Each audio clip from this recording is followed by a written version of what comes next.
Welcome back, ladies and gentlemen. We're still with you on this morning's edition of The Breakfast Show, and we do have a very interesting topic in store for you this morning, and it is that of our emotional development. Now, emotions and decision making are somehow intertwined, and we have been blessed with the ability, of course, to act upon our feelings. So all feelings are called emotions. Emotions control most of the facts of our life and accordingly control some of our decisions. And joining us this morning for a more in-depth discussion is our guest, Mr. Sam Hindawi, Executive and Life Coach. Thank you very much, sir, for joining us this morning. Thank you. Thank you. Mr. Hindawi, first off, ideally people should be in full control of their emotions almost all the time. That's obviously ideally. However, that's not the case, and people tend to lose control over their emotions every now and then, if not even all the time, especially here in Egypt while driving. So what are the main causes of actually losing control of your emotions? Because it definitely affects your behavior and your decision-making process. And well, the main reason is that we haven't learned how to manage our emotions.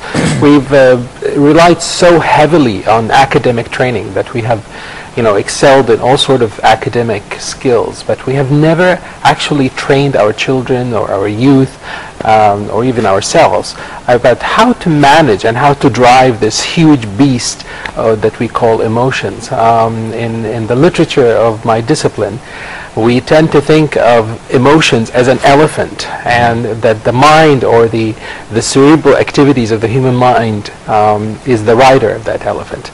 So you can imagine if the elephant just decide all of a sudden to move right, and you are the rider, you will have to figure out a way to manage this because the elephant is going right, and you have to figure out the skills to bring that elephant, to seduce that elephant into moving back the direction that you want. This is also an area that has quite flourished in the West in the last about 20 years, 25 years. It's called emotional intelligence. And it is the idea of how to apply your intelligence in relating to your emotions and how to manage them. And there are 4 qualities that you really have to develop, whether for your own, for your family, and for your children. One, I would highly think of this as one of the most important skills and qualities to develop, is self-control. And we can elaborate on this later on, but this is the idea of managing yourself within certain parameters that you believe in. The second one is zeal and persistence. If you want to do something, achieve something, excel at something, you get excited about it, and then you move into this idea of, well, I'm determined, I'm going in that direction. And the third one is the ability to motivate yourself. Why do you get up in the morning? What are the reasons that you're moving in that direction in your life? Why did you study this? Why did you marry this person? And how can you continue to be motivated to move in that direction?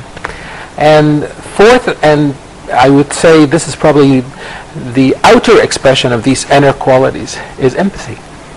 How can you relate to others within the idea of human communication?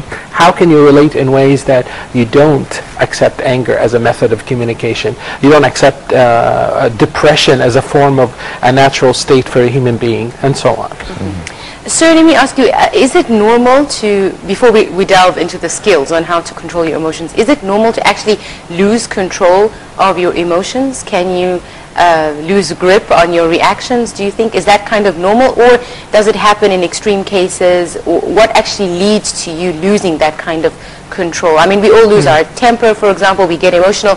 Some people tend to be able to control it better than others. Right. Believe it or not, it's all in our training. If I am being raised in a culture where this culture tolerates all forms of anger, anger is the form of communication. When you go in to speak to somebody and you say, well, may I have this? And they totally ignore you. So you start raising your voice louder and louder and louder, and suddenly you scream at them. And then you get that thing. You start to learn that this is the way I should communicate. I should always yell.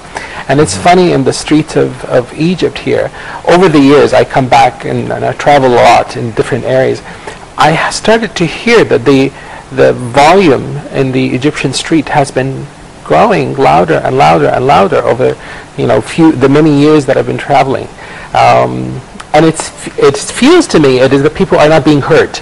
They don't have the feeling that anybody is actually hearing me. Because if you are being heard, why would you raise your voice? You see?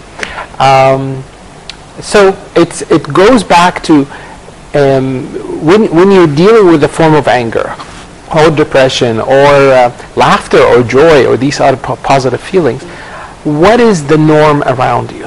What is acceptable? Now, in our culture, in the Egyptian culture, sarcasm is a big quality. Sarcasm is a form of violence, believe it or not, because it's humor, but it's on the expense of someone. So I am belittling someone that I would, so I would feel of higher value in relationship to this person. Is this violence? Yes, it is. It's verbal violence. And it's terrible to have it within, that I'm being sarcastic of my children, of my spouse, and there are all sort of techniques and practices that you have to have in your own home to have a happy marriage. Somehow we move into this automatic cruise control with our relationship with our children or a spouse or work. We just keep going and we get into this reactionary mode all the time. And when we're stressed, we become even highly more reactive to almost everything. Then we call raw nerves. Your nerves now don't have even sheets that protect them. You just touch them and you fire. Mr. Hindawi, controlling your emotions or having full control over your emotions is definitely regarded as a good thing. However, there's a very thin line between controlling your emotions and actually suppressing your emotions. What's the difference between both, and how can we control our emotions without actually suppressing them? Because a lot of people are saying that it's actually quite healthy to lose control over yourself and your emotions every once in a while. It's neither. It's neither control or suppress. It's manage. It's how to manage your emotions. When you're dealing with an elephant that you're riding, and the elephant is just going to go wild this morning, you may have to, let the elephant go for a little while until all the steam is out. I often, in my practice, when I'm dealing with cases that deals with chronic anger, I tell them to practice this specific reserved space for anger expression.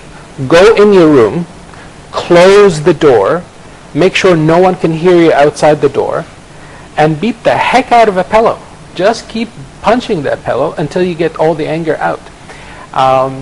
There's a sentence that's very important that I really think we all have to pay attention to it, which is, between the stimulus and the response, there is a space. In that space, all my evaluations, ideas, and destiny are being formulated. There's a very famous story of a friend of mine who wrote this. He's a reporter, and he wrote the story about these two guys, that brothers. One of them was in prison, and the other one was this highly esteemed surgeon. Then he went to do an interview and say, "Well, you're in prison. I mean, you're in prison. Why are you in prison?" He said, "Well, my father was an alcoholic. He was horrible. He beat me up. He did this, and that. What did you expect?" He went to the surgeon, and he said, "Your brother is in prison. You're this well-known surgeon. How did you manage to do this?" He said, "Well, my father was this chronic alcoholic, and he beat me up. And what did you expect?" So the stimulus itself could be exactly the same, but what is the response is in that space. The longer that space, the lengthier period of time you sit to evaluate your response, the wiser it will become. And we practice these things. Just as you practiced reactionary response with anger, you can practice wisdom, you can practice patience, you can practice mercy. As I said, the 4 skills that I was mentioning in the beginning, empathy is the most dignified form of relating to others, which is the idea of personalizing the human being that you're dealing with. You have your issues, I have my issues, and I respect yours, you respect mine. Thus, I'm not going to get angry at you if you cut me in traffic, and I will find justifications for you.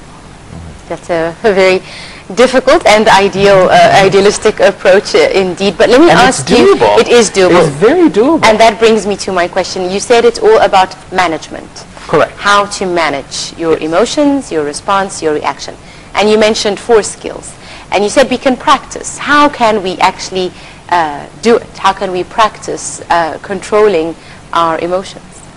Well, like if you were to give our viewers some tips, what would you tell them to do?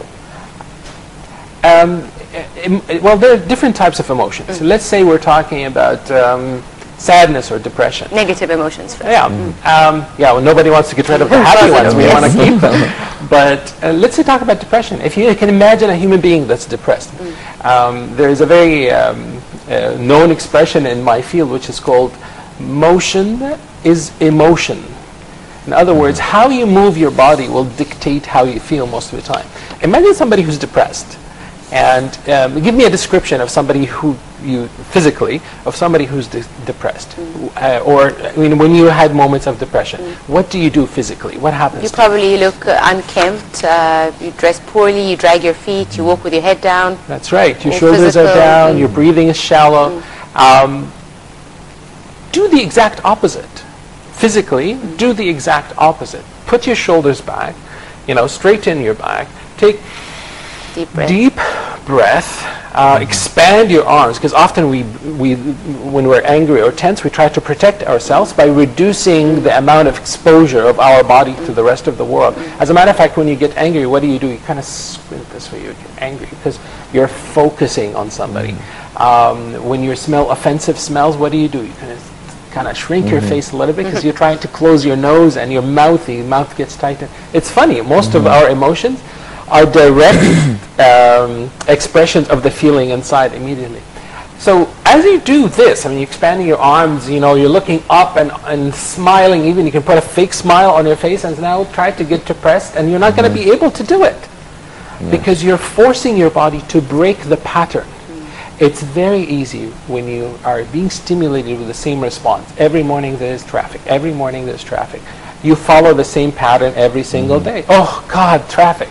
Well, yesterday it was there, today it was here, tomorrow it will be there. You have an appointment with traffic all the time. There's no point of reacting to it. And you start practicing how to do the reverse in your body, how to do the reverse in your mind and in your feelings. With depression, as I said, I trained my clients to walk differently, to breathe differently. I had them even do 80 facial expressions very quickly, one after another, just to have this facial controlled, so they would manage themselves in different states. It's quite exciting, actually, because people, once they learn the skill of getting out of what has been the modus operandi for a lengthier period of time, they get power, they get empowered to take that learning and put it into other directions. So you see them better wives and better husbands and better parents and better colleagues at work. I'm sure that if I continue doing this line of work hoping for the rest of my life, the gratitude that I have inside of me, just because to see people changing their life, will be my life message. I mean, I'm going to go to the grave very happy. Mr. Hindawi, you've mentioned a couple of times, and you stressed the importance of empathy towards others. Yes. So this question is actually about being on the other side, at the other end of actually controlling your emotions. Now, how can a person identify the emotional needs towards others? How someone who's probably in control or not really so much in control of their emotions, how can you actually identify their emotional needs and act accordingly? Well, the number one thing you have to do is never resolve difficult issues or never talk about difficult issues except in person. You must be in the company of that person, unless the circumstances really prohibit it. We have become the culture of texting, and people fight over text. I find that's the most ridiculous thing you can ever imagine. How could you possibly have a fight over text? I don't know how you look. I don't know how you speak. I don't know how you feel. You're reacting to my sentences. So what happens is, I send you a text with my feelings. I will only read your response with my own feelings. That's not empathy. That's complete selfishness, and it will never resolve anything unless you have some serious rapport with this other person. how to practice empathy is usually starts by recognizing your own nobility. Every human being is a noble human being. We've been created in the best form possible. We have incredible potentials. We have incredible capacity, and we have the ability to learn for the until we are on our deathbeds. We can learn and learn and grow and grow and grow. If I recognize this in myself, I will recognize it in others. Hence, I will not be ready to assume things, and that will take me to the next step of listening. Actively listening to human beings, actively listening to everyone, not just those who are important in my life, but everyone, because I have a circle of influence, and through listening to my circle of influence, I produce influence. How could you be a good leader without listening to your constituents? How could you be a good husband without listening to your spouse, and the wife listening to her husband? And this exchange of listening, not speaking, listening, active listening, is what transforms your own ideas about this other person's. Hence, you know what their needs are, and you'll be very excited in delivering them. I'm not saying anything new. These are things that we know for a long time, but it's how do you do it? How do you practice doing it? Sometimes we have these one-day seminars for relationships in my firm, and you would see the couples in the beginning of the day coming in, and you would know immediately, excuse me, which ones have issues and which ones don't, because of the amount of space they have between them when they're sitting or walking. And no word of a lie, every single time the day ended, that distance disappeared. They sat down, they paid attention, they focused and listened. And it's all about implementation. Practice. You got to practice until you manage it. Absolutely. Indeed. Practice makes perfect. And on that note, I'm afraid we've run out of time. Mr. Sam Hindawi, Executive and Life Coach, thank you very much, sir, for joining us this morning. Thank you. On the Breakfast Show. Thank you very much, sir. Ladies and gentlemen, now it's time to